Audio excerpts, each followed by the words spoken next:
幾張最靚嗰幾張俾佢買晒啦。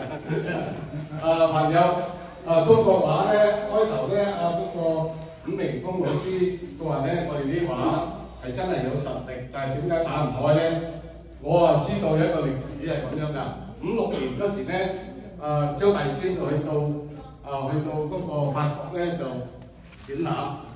畢加索咧就嗰時咧就係趙無極好年輕，佢話想向畢加索學下畫。畢加索你就同張大千再翻去中國跟嗰個提莫石紅得十一跟我咁同趙無極咁講啊，因為趙無極依家都係世界名家嚟啦，即係嗰時根本已經在56年嗰時已經係西方嘅正式嘅畫家對我哋中國畫都認識得好深嘅，好似線條其中咧我哋中國嘅山水畫咧根本就係抽象畫嚟嘅，邊度有啲山咁靚啊？係你自己諗出嚟嘅啫嘛，係嘛？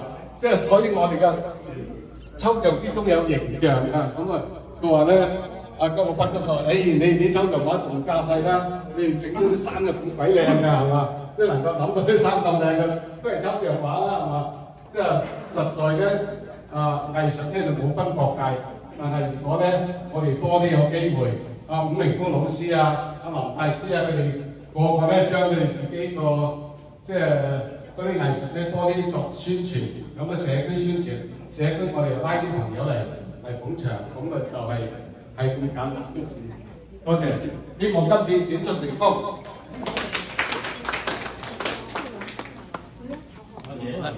跟住有請我哋消防員會長財老師上台支持啊！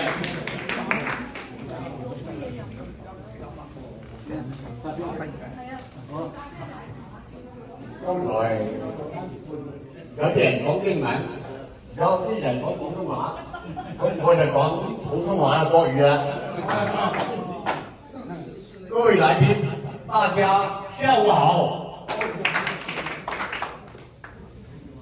這個考核會長林海峰先生人很低調，他在中國到美國在紐約，他是孤身上默默耕耘。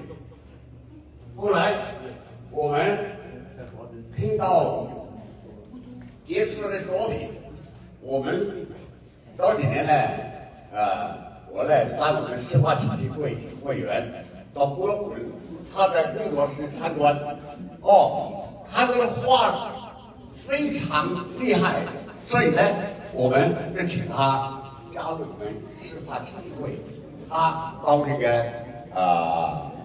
藝術顧問。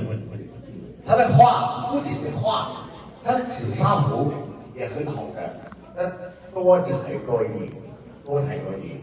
不仅是他的兒子，那兒子真的才22歲，也長得很漂亮，22歲，他現在學的工藝設計。